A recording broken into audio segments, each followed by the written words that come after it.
श्री बद्री विशाल की जय। देखिए आज हम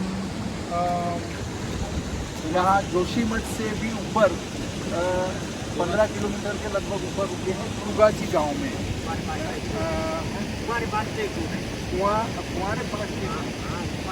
कुआरे पास से रोड है, रूट है, उसमें हम आके रुके हैं। देखिए विस्तृत जानकारी तो ये भाई साहब ठाकुर साहब हैं, ये आपको देंगे क्या स्थिति है। हाँ ये बताएं कि यहाँ पर ट्रेकिंग चलता है या और क्या क्या होता है, हमारे दर्शकों को जानकारी।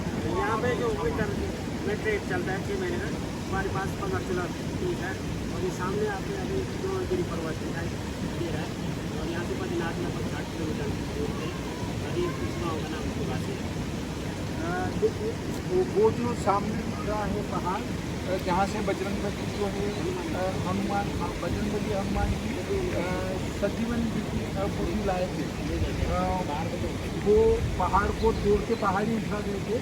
जो उसमें गड्ढा दिख रहा है, बादल दिख रहा है, वो वाला पहाड़ जो शिखर टाइप दिख रहा है सबसे ऊंचा, वो द्रोणगिरी पर्वत है।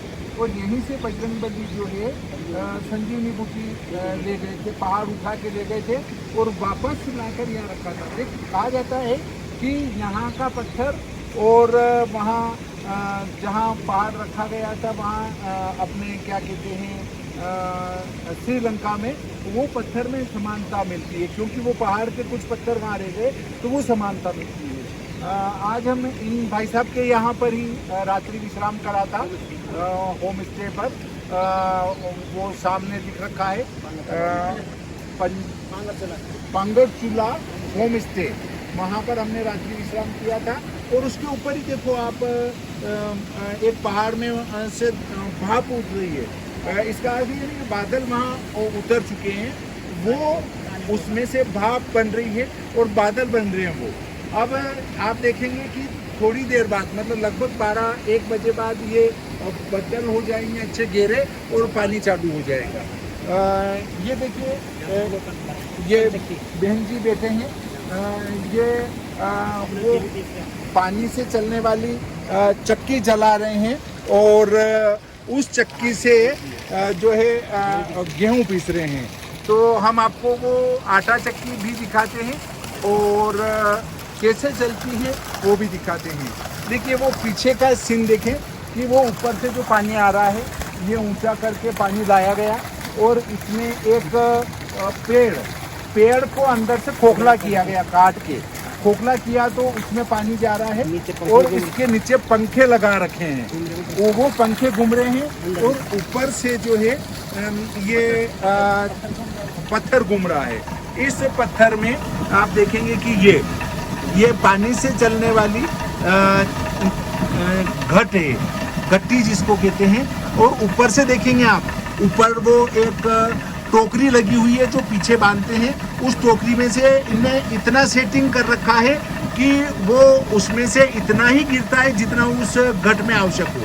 अब ये यहाँ बैठकर इसकी पिसाई करते हैं। क्या ये दूसरे की भी पिसाई करते हैं? तो कुछ पैसे लेते हैं? ऐसा नहीं है कि आटा देना पड़ता है, पिसाई के बदले में उसको आटा। देखिए ये और जानकारी देंगे भाई साहब इस घट के बारे में कि 2 जगह ये घट लगे हुए हैं, एक ऊपर है और एक ये है। तो ये बताएंगे कि और भी घट है या 2 ही है? इस गाँव में 2 ही है। इस गांव में 2 ही है, तो उस गांव वाले भी यही पिसा रहे नहीं, हैं? वो उसका वही है। अच्छा, अपने गाँव में देखिए यहाँ पर ये ग्लेशियर का वो बर्फ का पानी पिघल के आ रहा है, जिससे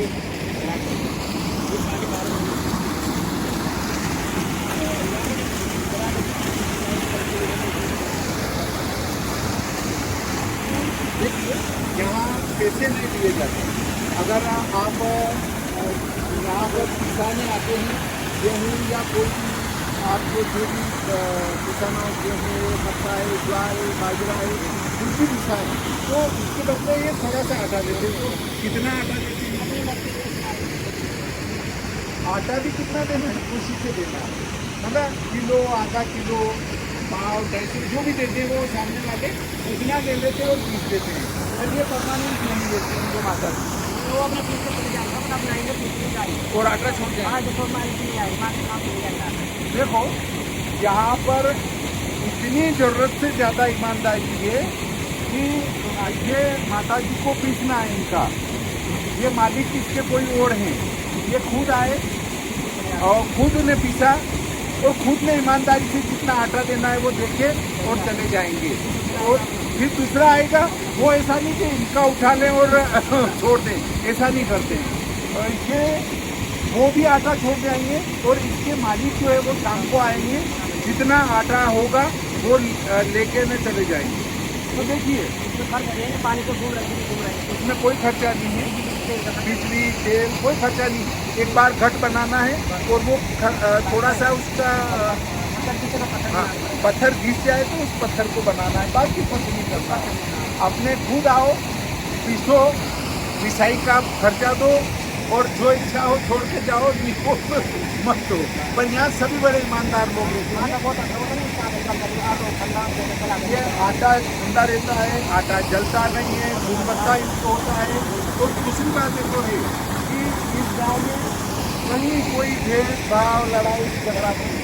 आजकल तो क्या है, किसी के घर के सामने आपने गाड़ी खड़ी कर दी तो वो लड़ने आ जाएंगे, मेरे घर के सामने गाड़ी क्यों खड़ी गई।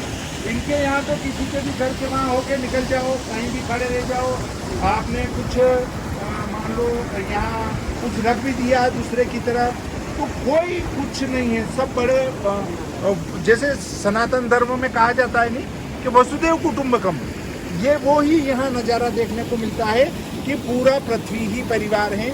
यहाँ कई समाज के लोग रहते हैं पर सब हिल मिल के रहते हैं। किसी यहाँ चोरी लड़ाई झगड़ा मर्डर कुछ नहीं है इस तरह की। देखिए लड़ाई झगड़ा मर्डर चोरी कुछ भी नहीं होता है, यहाँ चोरी होती नहीं है। आप कुछ भी बाहर लेके सो जाओ, कोई आपको छेड़ने नहीं आएगा। महिला भी अकेली है, उसको कोई डर नहीं है। सामान आपको छूट जाने में 10 दिन बाद वहीं मिलेगा। सामान अगर यहाँ छूट गया 10 दिन बाद यहाँ मिल जाएगा। ये सारी जानकारी ये भाई साहब दे रहे हैं। और देखिए जब हम पश्चिमी सभ्यता वाली पढ़ाई को करेंगे तब हम जो है उस पश्चिमी सभ्यता से ये आत्मीयता नहीं सीख पाएंगे। जो मैंने देखा है बड़े लिखे लोग हैं, उनको अपने स्वयं से मतलब है, दूसरों से कोई लेना देना नहीं होता है। अगर पढ़े लिखे किसी बच्चे से पूछ लो कि देख तेरे परिवार में ऐसा कोई घटना तो नहीं हुई, बोले मेरे मम्मी पापा में सब सुरक्षित हैं, कुछ नहीं हुआ। अरे भाई परिवार में तेरे ताऊ जी, बड़े ताऊ जी, तेरे दादाजी के परिवार वाले वो सब आएंगे, वो तो हमारे कुछ नहीं लगते हैं, वो तो दूर रहते हैं हमसे।